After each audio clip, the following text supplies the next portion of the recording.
Hello everyone, welcome to केंद्रित academy. तो बच्चों, आज मैं फिर से लाइट का एक नया सीरीज लेकर आपके लिए आ गया हूं, जो बोर्ड के लिए काफ़ी इम्पोर्टेंट है। आप इस वीडियो को जरूर देखिए, अपने बोर्ड देने वाले साथियों के बीच में शेयर करिए, ताकि हर वो बच्चा अच्छे से अच्छे नंबर ला के बोर्ड में रिजल्ट अच्छा लाए, अपना लाइफ को और ज़्यादा बेहतर बनाए। तो बच्चों, हम लोग शुरू करते हैं अपना नेक्स्ट सीरीज, जो कि है लाइट चैप्टर से। न्यूमेरिकल बेस्ड है, कुछ कंसेप्चुअल क्वेश्चन है और ज़्यादातर कंफ्यूज करने वाला क्वेश्चन है। मैं जानबूझ के ऐसा क्वेश्चन का सेट तैयार कर रहा हूं ताकि आपका एक एक चीज़ जो है इस चैप्टर से क्लियर हो जाए, एक एक चीज़ को आप अच्छे से समझ जाए। तो चलते हैं बच्चों अपने नेक्स्ट स्लाइड की तरफ। देखो बच्चों, हमारा फर्स्ट क्वेश्चन जो है बोर्ड पे, for the same angle of incidence of 45 degree the refractive angle, ठीक है, refracting angle of media P and Q is 20 and 30 degree, which of the two is optically denser and why. तो बच्चों, हम लोग जानते हैं कि मीडियम चेंज कैसे होगा। क्या जब लाइट एक मीडियम से दूसरे मीडियम जाते हुए स्ट्रेट लाइन में जा रहा है, तो क्या ये मीडियम चेंज है? नहीं। अगर ये मीडियम है और इसका रिफ्रैक्टिव इंडेक्स μ1 लिए है, तो इसका भी रिफ्रैक्टिव इंडेक्स μ1 ही होगा, क्योंकि स्ट्रेट जा रहा है। कैसे पता चलता है कि चेंज हो गया? जब कोई रे बेंड करता है, बेंडिंग भी दो तरीका से हो जाएगा। एक है टुवर्ड्स द नॉर्मल है। बताओ, टुवर्ड्स द नॉर्मल होगा तो क्या होगा? रिफ्लेक्टेड रे जो है, रिफ्रैक्टेड जो है टुवर्ड्स द नॉर्मल हो जाए, इसका मतलब कि ये हो जाएगा डेंसर और ये हो जाएगा रेयरर। और दूसरा केस इसी में क्या है, अगर ये नॉर्मल है तो अवे जा सकता है। अवे कब जाता है? जब ये रेयरर होगा और ये डेंसर। अब बच्चों, हम अपने क्वेश्चन पे आते हैं। क्वेश्चन में है कि एक के लिए एंगल ऑफ रिफ्रैक्शन 20 है, दूसरा क्यू मीडियम के लिए 30 है। तो बताना है कि इस दोनों मीडियम में मेरा कौन सा रेयरर होगा और कौन सा डेंसर। अगर दो मीडियम सेम ही है तो कोई उसमें जो है डिस्टोर्शन या डेविएशन नहीं होगा। लेकिन अगर मान लो कि सेम एंगल ऑफ इंसिडेंट के लिए हम लोग लेते हैं, ये है मेरा 45 डिग्री आई, ठीक है, और एक के लिए ये एंगल बना रहा है मेरा कितना? 20 डिग्री, ठीक है। ये कितना है मेरा? 20 डिग्री। दूसरा केस सेम से मेरा एंगल है 45 डिग्री और इसके लिए एंगल बन रहा है 30 डिग्री। तो बच्चों, ये ध्यान दो कि जहां पे एंगल कम मतलब डेविएशन ज्यादा, और ज्यादा डेविएशन होना मतलब मीडियम का डेंसर होना। तो जो जितना ही डेविएट करेगा वो उतना ही डेंसर होगा। तो अब इससे हमको पता चलता है ये है मीडियम P, क्योंकि इसमें है एंगल 20 डिग्री और ये है मीडियम Q, ठीक है। तो इससे पता चल जाता है हमारा कि जो ज्यादा डेंसर है वो कौन सा है? Medium P। क्यों है? क्योंकि इसका एंगल ऑफ रिफ्रैक्शन क्या है? मिनिमम है as compare to medium Q, ठीक है बच्चों। अब हमारा इसी में है नेक्स्ट पार्ट है डिफाइन करना हम लोग को कि एक डायोप्टर क्या है, ठीक है। तो डायोप्टर देखते हैं नेक्स्ट स्लाइड में हम लोग। डायोप्टर होता क्या है? डिनोट करते हैं कैपिटल D से। क्या है ये? Power of lens. क्या है ये? Power of lens. लेंस भी दो तरह का है, कॉन्वेक्स और कॉनकेव। तो पावर ऑफ लेंस, तो एक डायोप्टर को डिफाइन करने के लिए क्या है? वन डायोप्टर इज डिफाइंड, क्या है? Defined as power of a lens whose focal length, जिसका फोकल लेंथ क्या है? फोकल लेंथ इज 1 मीटर, ठीक है, या 100 सेंटीमीटर। तो देख लो बच्चों, कोई एक लेंस है, चाहे वो कॉन्वेक्स है, कॉनकेव है, और इसका जो फोकल लेंथ है वो कितना होना चाहिए? 1 मीटर। तो इस लेंस का जो पावर होगा वो पावर कितना हो जाएगा? 1 डायोप्टर, ठीक है बच्चों। अब इसी में एक और पार्ट था क्वेश्चन का, find the focal length of a lens of power 0. +0. तो पावर दिया हुआ है प्लस 0.5d, प्लस आएगा तो पावर क्या होता है, कॉन्वेक्स, ठीक है, कॉन्वेक्स लेंस का है ये, माइनस रहता तो क्या होता, कॉनकेव, तो P इक्वल टू क्या होता है 1/f, ठीक है, और हमारे पास f निकालना है तो क्या हो जाएगा 1/p, जो कि लिखेंगे 1/0.5, ये 1 मीटर है, सेंटीमीटर में कर देते हैं, 100/0.5, पॉइंट हटाने के लिए 10, 5 से कट करते 2, कितना आ गया 200 सेंटीमीटर, मतलब कि 2 मीटर। तो हमारा फोकल लेंथ कितना आ गया, इसका फोकल लेंथ जो आया वो कितना आया 2 मीटर, ठीक है बच्चों। आई होप ये क्वेश्चन आपको समझ में आया होगा। बढ़ते हैं अपने नेक्स्ट क्वेश्चन की तरफ।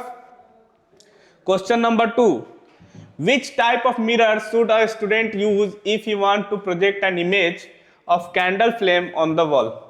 वॉल पे किस तरह का इमेज बनता है, रियल इमेज, ठीक है, स्क्रीन पे किस तरह का इमेज बनेगा, सिर्फ और सिर्फ रियल, और मिरर पूछ रहा है तो एक ऐसा मिरर जो कि हमेशा रियल इमेज बनाए, ठीक है, वो कौन सा मिरर होता है, कॉनकेव मिरर, ठीक है बच्चों, सिर्फ एक केस को छोड़ के, वो कौन सा केस है, केस जो है वो है when object is placed between, जल्दी से बताओ क्या होगा, फोकस एंड पोल, ठीक है, सिर्फ इस केस को छोड़ के बाकी सब केस में यहां पे ये कैसा बनाएगा, वर्चुअल एंड इरेक्ट, और बाकी सब केस के लिए कैसा इमेज बनाता है, ये रियल, ठीक है बच्चों। तो अब समझ में आ रहा है कि नहीं कि ये क्यों हम लोग यूज करेंगे। सबसे पहले तो हम आइडेंटिफाई कर रहे हैं किस तरह का मिरर होना चाहिए, तो मिरर जो होगा वो कैसा होगा, कॉनकेव मिरर, ठीक है, और कॉनकेव मिरर कैसा रहता है, जिसका आउटर सरफेस शेडेड हो, ठीक है, आउटर सरफेस शेडेड हो, ये F हो गया, ये C हो गया, हर केस के लिए ये रियल इमेज बनाएगा। बस ये केस बिटवीन पोल और फोकस के लिए क्या बनेगा, ये वर्चुअल, ठीक है, एंड इरेक्ट। बाकी सब केस के लिए infinity to focus, infinity to focus के लिए क्या बनाएगा, ये रियल एंड इन्वर्टेड, ठीक है बच्चों। तो आई होप ये समझ में आया होगा कि आंसर क्या है इसका, क्यों हम यूज करते हैं ये भी पता है, क्योंकि हर केस में ये बनाता है रियल, ठीक है। तो बढ़ते हैं अपने नेक्स्ट क्वेश्चन की तरफ। Rohit want to have an erect image of an object using a converging mirror. Converging mirror किसको कहते हैं, कॉनकेव मिरर को, किसको कहते हैं, कॉनकेव मिरर को, दूसरा नाम। फोकल लेंथ दिया है 40 centimetre, help Rohit by specifying the range of distance where object can be placed in front of mirror, ठीक है, और इसको इरेक्ट चाहिए। अभी हम लोग बात कर रहे थे इरेक्ट इमेज के लिए ऑब्जेक्ट को कहां रखना पड़ता है, इरेक्ट इमेज बनाने के लिए ऑब्जेक्ट को कहां रखना पड़ता है, बिटवीन फोकस एंड पोल, ठीक है, कहां रखेंगे इसको, बिटवीन फोकस एंड पोल, और इसको जैसे ही हम पीछे की तरफ एक्सटेंड करेंगे ये बन जाएगा मेरा इरेक्ट इमेज। कैसा बनेगा, इरेक्ट इमेज, और साथ में रहेगा वर्चुअल, ठीक है, वर्चुअल एंड इरेक्ट। तो स्पेसिफाई रेंज क्या होगा इसका, रेंज होगा बिटवीन और लेस देन, ठीक है, लेस देन 40 सेंटीमीटर, याद रखोगे 40 सेंटीमीटर से कहीं भी रखेंगे तो हमारा जो है ये इरेक्ट इमेज ही बनाएगा। ड्रॉ रे डायग्राम, वो भी हो गया फॉर्मेशन का। एक बार और बता देते हैं कैसे बनेगा ये। सबसे पहले एक प्रिंसिपल एक्सिस ड्रॉ करना है, सेट करो इसको, और जहां प्रिंसिपल एक्सिस और मीट करेगा वो हो जाएगा मेरा पोल। एक सुटेबल डिस्टेंस को फोकस मानो, सी लो सेंटर ऑफ कर्वेचर, एक ऑब्जेक्ट बनाओ ए बी, ठीक है, पैरेलल जाएगा, हम लोग पता है पैरेलल जाता है तो फोकस से पास करता है, और जब पोल पे जाता है तो सेम एंगल से ही वो रिफ्लेक्ट करता है, क्योंकि यहाँ आई और आर वाला कंसेप्ट है। इसको पीछे की तरफ एक्सटेंड करो और इमेज बन के तैयार, ठीक है, ये बनेगा इमेज मेरा ए डैश बी डैश, ठीक है। किस तरह का इमेज बनेगा, ए डैश बी डैश,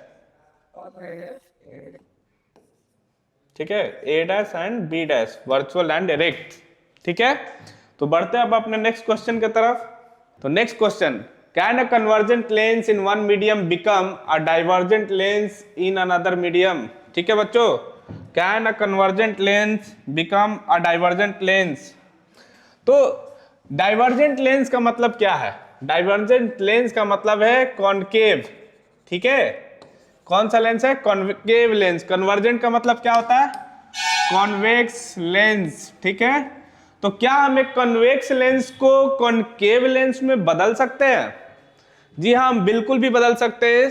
तो मानो कि एक लेंस है जो कि बना हुआ है किसी एक मटेरियल से जिसका रिफ्रैक्टिव इंडेक्स 1.47 है, और इसको हम क्या करते हैं, एक ऐसा मीडियम में प्लेस करते हैं, ठीक है, जिसका रिफ्रैक्टिव इंडेक्स क्या है, इसका रिफ्रैक्टिव इंडेक्स क्या है मेरा 1.67, ठीक है बच्चों।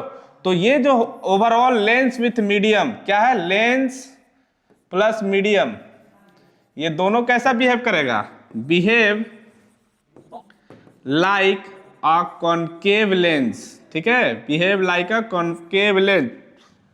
याद रखोगे ये, जब भी हम एक लेंस को उसके हायर रिफ्रैक्टिव इंडेक्स वाले मीडियम में रखेंगे, जब भी एक कॉन्वेक्स लेंस को एक हायर रिफ्रैक्टिव इंडेक्स वाले मीडियम में रखेंगे तो बिहेव करेगा कैसा, कॉनकेव लेंस के जैसा, ठीक है बच्चों, कैसा बिहेव करेगा, कॉनकेव लेंस के जैसा।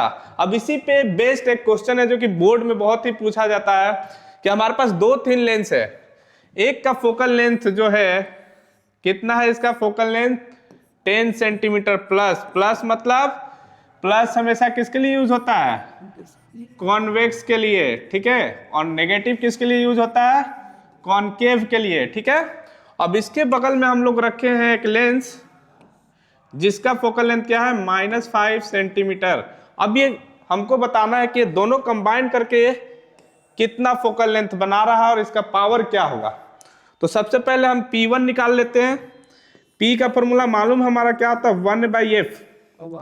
तो P1 निकालेंगे तो क्या हो जाएगा, 1/+10, ठीक है, ये 1 मीटर है तो हम लिखेंगे 100/10, जो कि हो जाएगा हमारा 10 डायोप्टर प्लस में। सिमिलरली P2 निकालते हैं तो क्या हो जाएगा, 1/-5, जो कि हो जाएगा 100/-5, ठीक है, ये बन जाएगा मेरा 20 कंबाइंड पावर निकालते हैं, P हो जाएगा P1 + P2, 10 + 10D -20D, combined बन जाएगा -10D, ठीक है। -10D क्या बताता है बच्चों, -10D बताता है कि ये कॉम्बिनेशन कैसा बिहेव करेगा, combination will behave like concave lens, ठीक है, कैसा, कॉनकेव लेंस के जैसा, क्योंकि यहाँ पे क्या लगा हुआ है, एक माइनस का साइन। अब क्वेश्चन में है कि पावर तो निकल गया, अब हमको क्या निकालना है यहाँ पे, फोकल लेंथ, क्या निकालना है यहाँ पे, फोकल लेंथ। तो फोकल लेंथ भी निकाल लेंगे उसी फॉर्मूला का यूज करके, क्या होगा 1/p। अब हमको मालूम है कि पावर दिया हुआ -10D, तो D को चेंज करेंगे मीटर में, यह आ जाएगा -10 सेंटीमीटर, ठीक है बच्चों, क्या आ जाएगा -10 सेंटीमीटर। तो जो कंबाइंड पावर होगा फोकल लेंथ का वो हो जाएगा -10 सेंटीमीटर। आई होप ये यूनिक क्वेश्चन आपको अच्छा लगेगा और इस क्वेश्चन को आप ज्यादा से ज्यादा बनाएंगे, इस तरह का क्वेश्चन आप भी बनाइए, हम भी अगले नए स्लाइड में। तो बढ़ते हैं अपने नेक्स्ट क्वेश्चन के तरफ, जो कि नेक्स्ट स्लाइड में question number 5। A concave mirror is used as a head mirror by ENT. ENT मतलब समझते हो, ear, nose and specialist. Why and justify your answer with the help of a ray diagram. ENT के head पे देखते हो ना, doctor जो है अपने माथा पे जो या सर पे जो एक टोपी लगाता है उसमें एक टॉर्च लगा रहता है, उस टॉर्च में जो मिरर यूज करते हैं हम लोग, क्या यूज करते हैं, कौन सा मिरर यूज करते हैं, ये हमसे पूछा जा रहा है, कॉनकेव मिरर, ठीक है। क्यों यूज करते हैं ये जानना जरूरी है। तो एक कॉनकेव मिरर का क्या खासियत है बताओ तो बच्चों। एक कॉनकेव मिरर के अगर फोकस पे अगर कोई लाइट का सोर्स रखते हो तो क्या होगा, अगर यहाँ पे एक लाइट का सोर्स रख दे तो यहां से जितना सारे रेज आएंगे जितने भी सारे के सारे पैरेलल हो जाएंगे ना, सारे के सारे पैरेलल हो जाएंगे। और इसी का ठीक अपोजिट भी है कि अगर कोई पैरेलल रे है तो सारा का सारा एक जगह कन्वर्ज भी हो जाएगा। तो यहाँ पे जनरली हमको ईयर के अंदर कोई चीज देखना है तो हमको लाइट एकदम पॉइंटेड चाहिए, ठीक है। उस केस में हम लोग क्या करते कि ये जो मिरर है कॉनकेव मिरर क्या करेगा, concave mirror will converge all the रे, क्या होगा, ऑल द रे एट अ सिंगल पॉइंट। इससे क्या फायदा होगा, इससे फायदा होगा कि द डिफेक्ट या जो भी डिसीज है विल लुक ब्राइटर और डॉक्टर को एग्जामिन करने में हेल्प मिलेगा, ठीक है बच्चों। तो ये रहा कि अगर हम कोई पैरेलल रे आएगा तो फोकस पे बन जाएगा और फोकस पे कोई ऑब्जेक्ट है तो उसको लाइट को पैरेलली कर देगा, ठीक है। अब next stage mirror formula. How does F changes when an object distance you from the mirror is changed. अब ये बहुत इंपॉर्टेंट क्वेश्चन है, बहुत लोग इस क्वेश्चन में गलती करेंगे। मिरर फॉर्मूला है क्या, मिरर फॉर्मूला बोलता है कि फोकल लेंथ का जो रेसिप्रोकल है वो रेसिप्रोकल होता है object distance plus image distance का, ठीक है। यहां से बिल्कुल दिख रहा है कि focal length is dependent on u and b, पर रियलिटी में यू और वी के डिस्टेंस पे फोकल लेंथ डिपेंड नहीं करता है। हमको पता है फोकल लेंथ जो है, ठीक है, वो r/2 है। r क्या है यहाँ पे, रेडियस ऑफ कर्वेचर, ठीक है, रेडियस ऑफ कर्वेचर। तो इस क्वेश्चन में हमको साफ लिखना है कि f विल नॉट चेंज। क्या होगा answer, focal length will not change, f will not change, ठीक है। बिकॉज यहाँ पे because we are not changing radius of curvature, ठीक है बच्चों। ये काफी कंफ्यूजिंग है, बहुत सारे बच्चे इस क्वेश्चन में गलती भी करेंगे हड़बड़ी में, क्योंकि यहाँ तो पूछ दिया है मिरर फॉर्मूला में u और v दिखता है, पर रियलिटी में f का वैल्यू निकलता है रेडियस ऑफ कर्वेचर का आधा, ठीक है बच्चों। तो इसी के साथ हमारा ये सेशन यही खत्म होता है। आप ज्यादा से ज्यादा इस वीडियो को शेयर करिए अपने दोस्तों के बीच में। ऐसा ही यूनिक क्वेश्चन पढ़ने के लिए आप इस चैनल पे बने रहिए, सब्सक्राइब करिए और लाइक का बटन जरूरी दबाइए।